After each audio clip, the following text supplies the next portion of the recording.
গুরুত্বপূর্ণ কাজ সামনে অপেক্ষা করছে, যেটার এক একটা দিন হবে 50 আলফা সানা মিম্মা তাউদ্দুন। সেটা কিয়ামতের দিন। সেই দিনে হাজির হওয়া লাগবে না? ওই দিনের আগে এই যে জামানা এখন আমরা আছি, প্রস্তুতি নেওয়ার সময়, এই সময় যদি এখন সময়টা কাজে না লাগিয়ে হেলায় খেলায় নষ্ট করে চলি যা, চোখ বন্ধ হওয়ার পরে যে আফসোস শুরু হবে, এর কোনোদিন শেষ হবে? আমরা এরকম পাগলামি করব না ইনশাআল্লাহ। হায়াত যা আছে, যতটুকু আছে কাজে লাগাবো, যেভাবে লাগানো দরকার।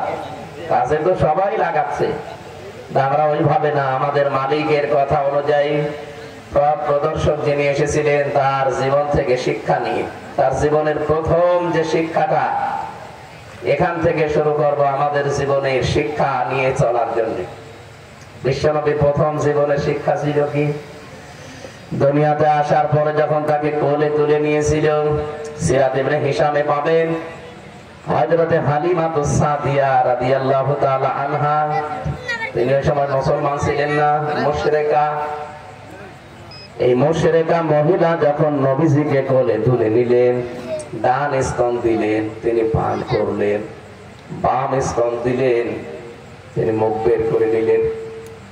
হযরতে খাদিজা নিজে বলেন, আমার স্তনে দুধ ছিল না, আমার নিজের সন্তান আব্দুল্লাহ দুধ পেত না,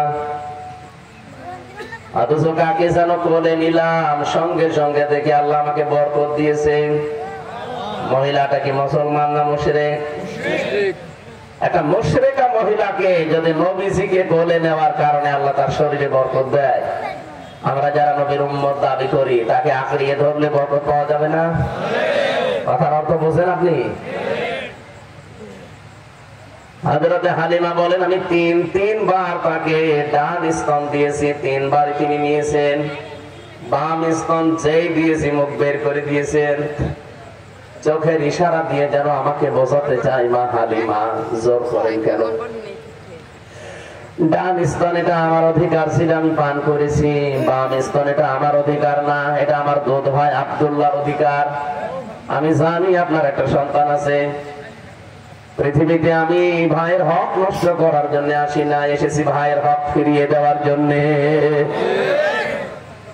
আর টাঙ্গাইলবাসী যেই নবী মায়ের কোলে বসে ভাইয়ের হক ফিরিয়ে দেয়, সেই নবীর উম্মত আমরা এখানে বসে আছি। অনেকে এমন, যত বড় হই তত ভাইয়ের হক মারার জম হয়। এখানে বহু মানুষ আছে ভাইয়ের সম্পদ জাল দলিল করে নিজের নামে লিখে নিয়েছে, বোনের জমি দিতে চায় না, বলে বোন এ তো নিজের লোক, এর জমি দেওয়া লাগবে না। আপনি অন্যের জমি যদি মেরে খান একটা গোনা হবে, আর বোনের জমি, মেয়ের জমি, ভাইয়ের জমি, ফুফুর জমি, চাচার জমি যদি কেউ মেরে খায়, তাদের অর্থ সম্পদ টাকা পয়সা ডবল গুণা হবে। একটা আত্মীয়তার সম্পর্ক আর একটা জুলুমের সাথে। সুতরাং এরকম কাজে যারা আছেন, আপনি আশা করছি জীবনকে পাল্টাবে। বহু মানুষ দেখি হজে যায়, একে হজের তো মালিকই বসে আছে, যাওয়ার আগে ভাইয়ের সম্পদ গুলো ফাঁকি দিয়ে ওইটা দিয়ে টিকিট কেটে যায়।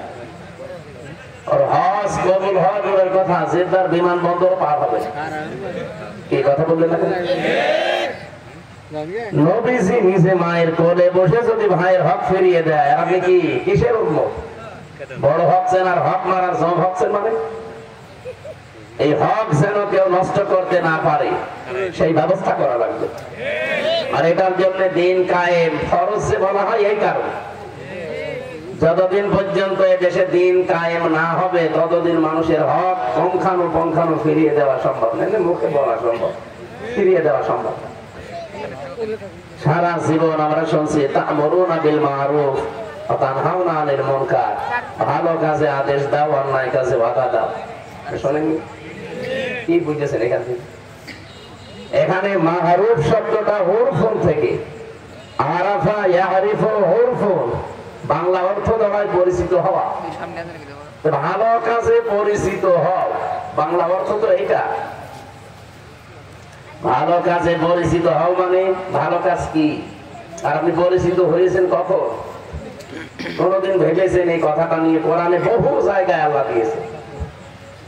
আমি এই ছোট্ট মাথা নিয়ে ভেবে দেখলাম যে কথার ভেতরে দুনিয়া সব লুকিয়ে আছে। এই যে ভালো কাজ কোনটা আর অন্যায় কাজ কোনটা, এটার সাথে আমরা পরিচিত হয়েছি আজকে না। আমাদের আদি পিতা হযরতে আদম আলাইহিস সালাম উনি কাজের সাথে পরিচিত ছিলেন, তার সন্তান হিসাবে আমরাও পরিচিত। কখন থেকে? যেদিন তাকে বানিয়ে ফেরেশতাদের সামনে উপস্থাপন করে বলেছিলেন যে এই জিনিসগুলোর নাম বলো। সারা জীবন আপনারা শুনেছেন যে এখানে